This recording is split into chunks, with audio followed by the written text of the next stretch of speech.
Hello বন্ধুরা, কেমন আছে সবাই? আশা করি সবাই ভালো আছে। তোমাদের ভালোবাসাতে আমি অনেক ভালো আছি। আর এখন কিন্তু সকালই বটে, শুভ সকাল। তো মোটামুটি 9টা বাজে, ছেলে যাবে স্কুলে। আর 9টার মধ্যে ওকে তোমরা সবাই জানো মোটামুটি 9টার 10-এর মধ্যে ওকে কিন্তু বার করে দিতে হয়। তো যাই হোক, এখন খেতে বসে গেছে ছেলে। তো কি রান্না করছি সেটা বলি, তার আগে বলে দিই আজকে ছেলেকে টিফিনে দিচ্ছি রুটি। কালকে পরোটা নিয়ে গেছিলো, আজকে 2টো রুটি বানিয়ে দিয়েছি। আর যে তরকারিটা করেছি সেই তরকারি একটু আলু বেছে বেছে দিয়ে দিয়েছি। ও বললো মা এক্সট্রা করে আর আমার জন্য কিছু করার দরকার নেই, এত বোঝে। তো যাই হোক, এখন কি রান্না করেছি বলি। গরম গরম তো ভাত তো থাকবেই। আর আজকে রান্না বলতে ঘরেতে তেমন কিছুই ছিল না। তো কিছু না থাকলে কি করব, বুদ্ধি করে একটা তরকারি বানিয়ে ফেলেছি। আধখানা বেগুন পড়েছিল, আলু ছিল, আর মানে বড়ি আনা হয়েছিল ওখানে থাকায়। তো সেই বড়ি গোটা কত ছিল, তো আজকে বেগুন বড়ি আলু দিয়ে একটা তরকারি বানিয়ে দিয়েছি।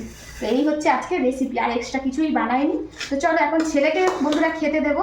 তো এখন একটু ভাতটা বেড়ে নিচ্ছি, আর ভাতটা একটু গরম আছে, একটু খেলিয়ে দিই। মিনিট 2-এর মধ্যে কিন্তু এটা একদম মানে ঠান্ডা হয়ে যাবে।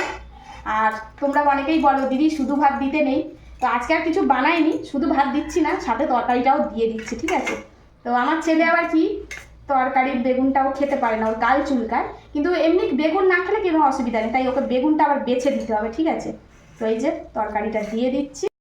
মা মাখিয়ে দাও, গরম তো আছে, আমি হাতে খেয়ে নিচ্ছি। লেবু দিয়ে মাখিয়ে দাও। লেবুটা না পচে যাচ্ছিল, ওই জন্য বলি দেখি কেটে নি, মাখিয়ে দিতে হবে।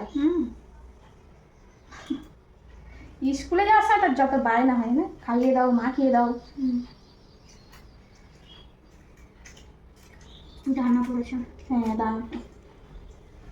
আর একটা লেবু পাওয়া যায়, আমি আরেকবার সেই বাজারে গিয়ে দেখেছিলাম, তার ভেতরে কিন্তু দানা থাকে না, ওটাকে কি লেবু বলে জানি না। কাঁটালে দানা থাকে না, দানালেস লেবু। হ্যাঁ, সিডলেস। না খেয়ে না, বই গুছিয়ে নিয়েছে তো? আচ্ছা ঠিক আছে, হ্যাঁ সব খেয়ে বলো তরকারি কেমন হয়েছে। দারুণ দারুণ হয়েছে, তুমি না খেয়েই বলো। স্মেলটাই সেই লেভেলের। থালাটা এত ভালো, মায়াও লাগছে, কিন্তু ঘটঘট করে নয়, কিছু করার নেই। ও কিছু হবে না, নাও তো, দরকার নেই। কেমন হয়েছে বাবা? দারুণ দারুণ। জানিস মানি, সে কোটোতে বড়ি বানিয়েছিলাম না আগের বারে, আর এই সব ঝামেলায় তো বড়িটা দেখা হয়নি। আর এই বড়িটাও তার মধ্যে ছিল, এটা কেনা বড়ি, প্যাকেট করা ছিল প্লাস্টিকে। আর ওই বড়িটা কালো হয়ে গেছে, মনে হচ্ছে খাওয়া যাবে না, ফেলে দেবো। ফেলেই দেবো বলো? হ্যাঁ হ্যাঁ ফেলে দিও। পুরো কালো হয়ে গেছে, মানে রোদ খাওয়ালে ওটা খারাপ হতো না, বুঝতে পেরেছো?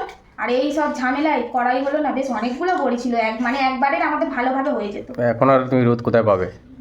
আর এই সব ঝামেলা গেল, কখন কি করব না। আর কোনো জিনিস ফেলতে গেলে বড্ড মায়া লাগে। যাকে নাও তাড়াতাড়ি খেয়ে নাও, আবার দেরি হয়ে যাবে আমার ঝটপট। খাওয়া যাবে চাকরি করে। কোনো সমস্যা নেই, এমনিতে কোনো সমস্যা নেই বন্ধুরা। তো মোটামুটি ঘরটাও বড় সড়ো, তোমরা বুঝতে পারছো।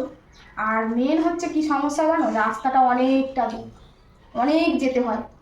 ওর বাবা সাইকেল টেনে টেনে নিয়ে যায়, মোটামুটি 1 ঘন্টা 10-15 তো লাগে গো তাড়াতাড়ি টানলে। কাছাকাছি। বুঝতে পারছো তো, অনেকটা দূর, কি বলবো। যাই হোক, এখন করে নতুন এসেছিলাম তখন অত জানতো না, এখন করে না ও শর্টকাটে রাস্তা 2-1টা বের করে ফেলেছে, একটু তবু তাড়াতাড়ি হয়, কিছু করার তো নেই। তো চলো বন্ধুরা আসি, আবার দেখা হচ্ছে নতুন ভিডিওতে, অন্য কোনো ভিডিওতে। সবাই ভালো থেকো, কিন্তু সাবধানে থেকো, আর অবশ্যই এই বোনটার পাশে থেকো। টাটা।